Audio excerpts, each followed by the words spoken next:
Hello friend, आज हमने JPSC pre और मेंस के सिलेबस को ध्यान में देखते हुए वैदिक एज और आर्यों के भारत आगमन पर वीडियो बनाई है। तो चलिए आज हम इसके बारे में थोड़ा डिटेल में जानते हैं। तो फ्रेंड, सबसे पहले हम आर्यंस और वैदिक एज के सोर्सेस की बात करेंगे।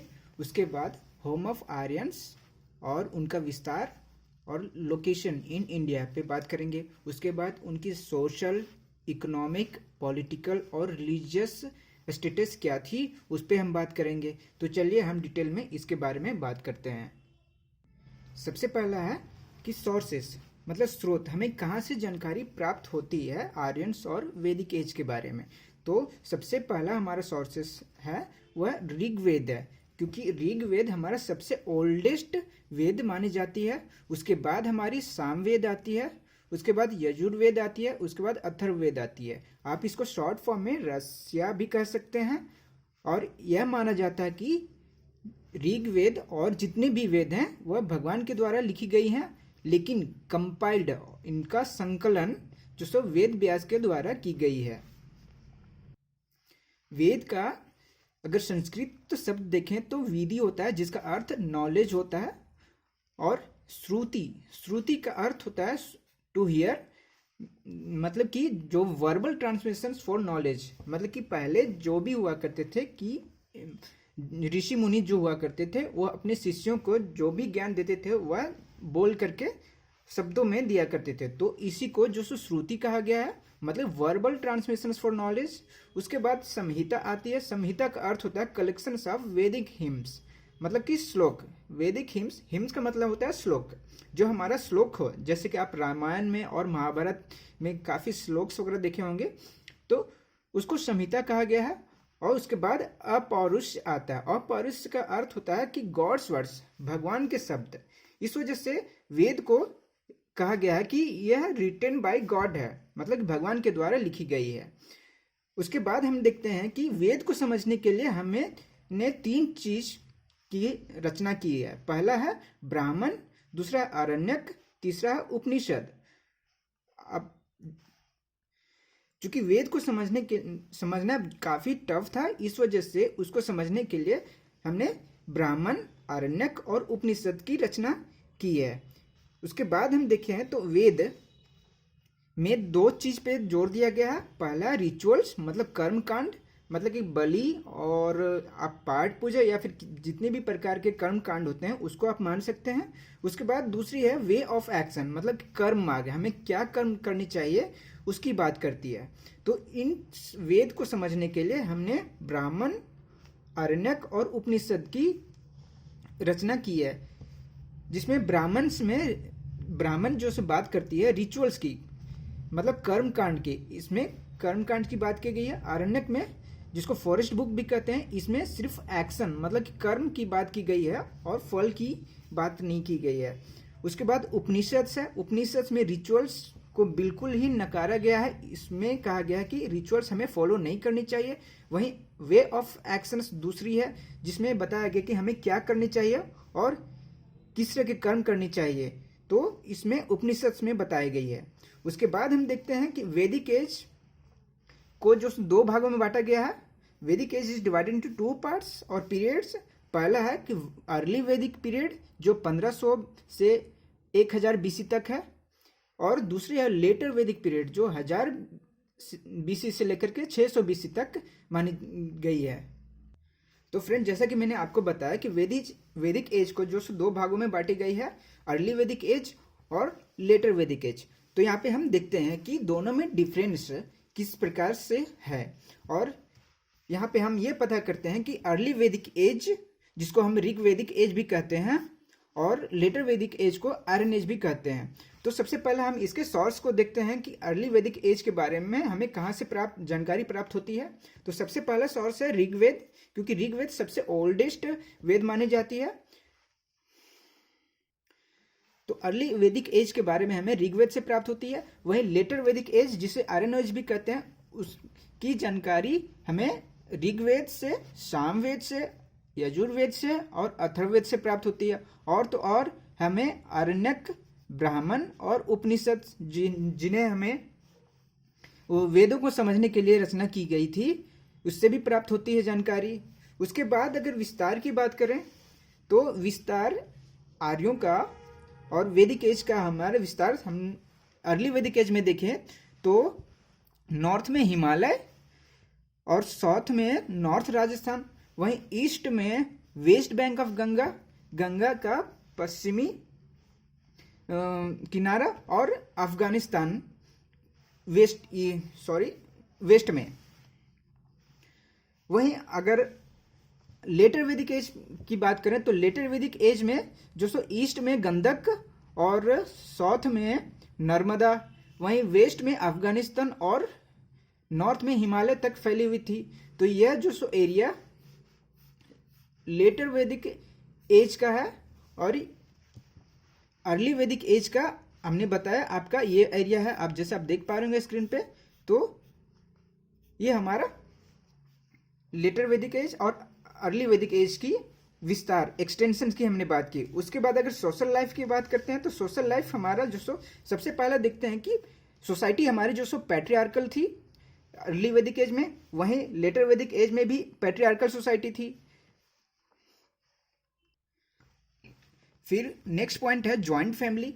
अर्ली वैदिक एज में भी ज्वाइंट फैमिली हुआ करती थी, लेटर वैदिक एज में भी ज्वाइंट फैमिली थी।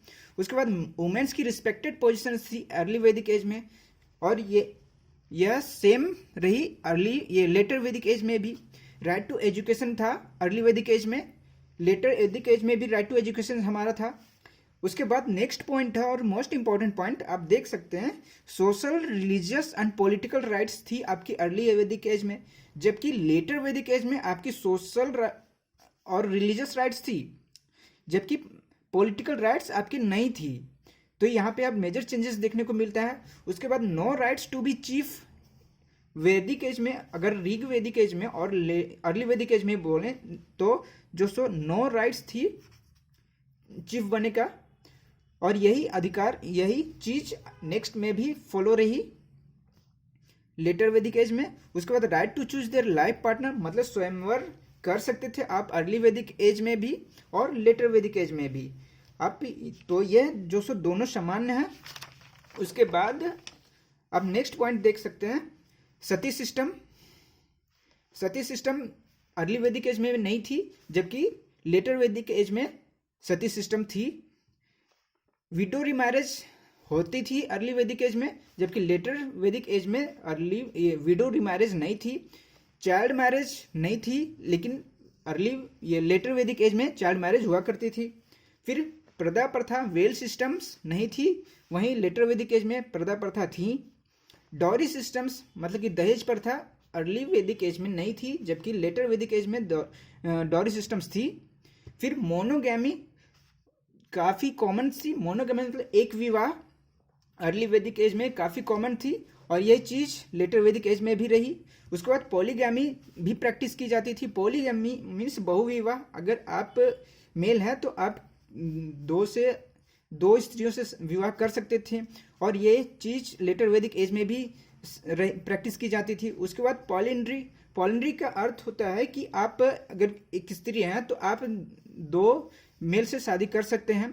तो यह भी प्रैक्टिस में थी, और यह भी लेटर वैदिक एज में भी प्रैक्टिस की जाती थी। उसके बाद आता है नेक्स्ट पॉइंट, वर्ण सिस्टम। वर्ण मीन्स जिसे हम ब्राह्मण, क्षत्र, वैश्य और शूद्र भी जानते हैं, तो इन्हें वर्ण सिस्टम कहते थे, जिसे हम शॉर्ट फॉर्म में बकवास भी कह सकते हैं। तो ये ब्राह्मण, क्षत्रिय, वैश्य और शूद्र, और ये चीज आगे भी हमारी जारी रही लेटर वैदिक एज में। ब्राह्मण, क्षत्रिय, वैश्य और शूद्र, और इसके साथ साथ 4 चीजें और साथ में रही, जैसे ब्रह्मचार्य, मतलब कि आप जब जन्म लेते हैं तो जन्म से लेकर के 25 साल तक आप ब्रह्मचार्य जीवन जीते हैं। उसके बाद आप गृहस्थ आश्रम में 25 साल से 50 साल में प्रवेश करते हैं। उसके बाद वनप्रस्थ, मतलब 50 साल से लेकर के 75 साल तक आप वनप्रस्थ की जीवन जीते हैं। आपको वन में भेज दिया जाता है, आप वहाँ पे अपने जीवन व्यतीत करते हैं। उसके बाद आप सन्यासी की जीवन जीते हैं 75 साल से 100 साल के बीच। तो ये जो वर्ण सिस्टम्स थी लेटर वैदिक पीरियड में और अर्ली वैदिक पीरियड में। उसके बाद इकोनॉमी देखें तो इकोनॉमी हमारी जो सो पैस्टोरल थी, मतलब कि जानवरों को विशेष स्थान था। सबसे पहला पोजीशन था जानवरों का, उसके बाद एग्रीकल्चर का सेकेंड पोजीशन था सोसाइटी में, और सबसे महत्वपूर्ण जानवर जो था वह कौ थी। कौ के लिए यहाँ पे विभिन्न पद स्थापित किए गए थे, जैसे कि गोमत। गोमत उनको कहा जाता था जिनके पास सबसे ज़्यादा गायें हुआ करती थी, उनको धनी व्यक्ति समझा जाता था। और उसके बाद गविष्ठी देखें, गविष्ठी मीन्स वह व्यक्ति जो कौ के लिए युद्ध करता था, उसको गविष्ठी कहते हैं। उसके बाद अघन्य, अघन्य का अर्थ होता है कौ नॉट टू बी किल्ड, मतलब कि कौ को नहीं मारा जाना चाहिए। उसके बाद गोघन, गोघन कौ मीट टू गेस्ट, मतलब कि जो भी गेस्ट आते थे उनको कौ की मीट दिया जाता था।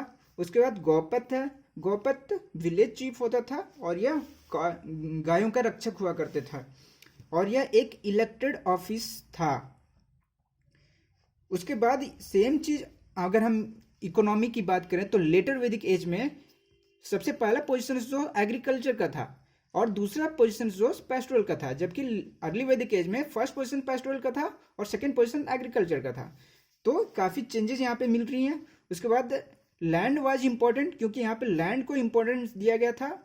उसके बाद कुछ पोस्ट क्रिएट की गई थी। सबसे पहला कि भूपति, भूपति उन्हें कहा जाता था जो लैंड के रक्षक थे, मतलब कि जमीन की रक्षा करने वाले को भूपति कहा जाता था। उसके बाद एक टैक्स सिस्टम थी जिसको बलि कहा जाता था, और यह वॉलंटरी था, मतलब कि स्वैच्छिक था, अपनी इच्छा से आप टैक्स देते थे।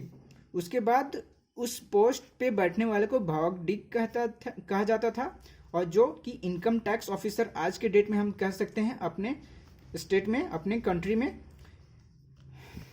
उसके बाद नेक्स्ट पॉइंट है मोड ऑफ एक्सचेंज और कॉइन, मतलब कि कॉइन अगर किसी प्रकार की कोई चलती थी तो उस पर हम बात कर लेते हैं। तो अर्ली वैदिक एज में किसी प्रकार की भी कॉइन नहीं चलती थी, जबकि लेटर वैदिक एज में कॉइन्स हमारा चलती थी जिसको निस्क कहा जाता था। तो यह थी कुछ पॉइंट।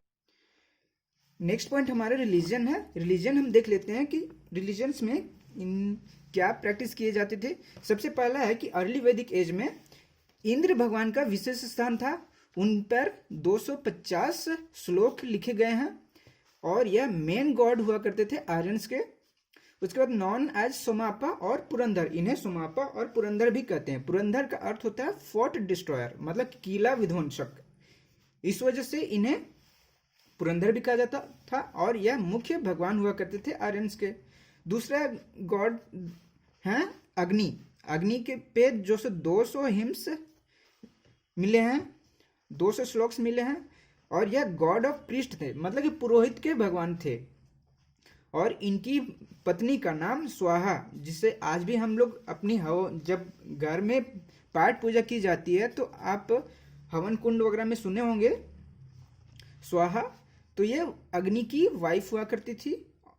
और उसके बाद थर्ड है वरुण, मतलब कि वरुण भगवान, इन पे 30 श्लोक्स मिले हैं, और ये एथिकल गॉड्स हुआ करती थी, मतलब कि नैतिक भगवान, नैतिक मूल्यों के भगवान, जिन्हें गॉड ऑफ वाटर भी कहा जाता है, मतलब कि वर्षा के भगवान। उसके बाद लेटर वैदिक एज में हम देखें तो सबसे पहला भगवान जो से मुख्य भगवान है वो प्रजापति, जिन्हें ब्रह्मा भी हम कहते हैं कॉमन नेम में। तो ये जनरेटर हुआ करते थे, मतलब कि ये रचना करने वाले।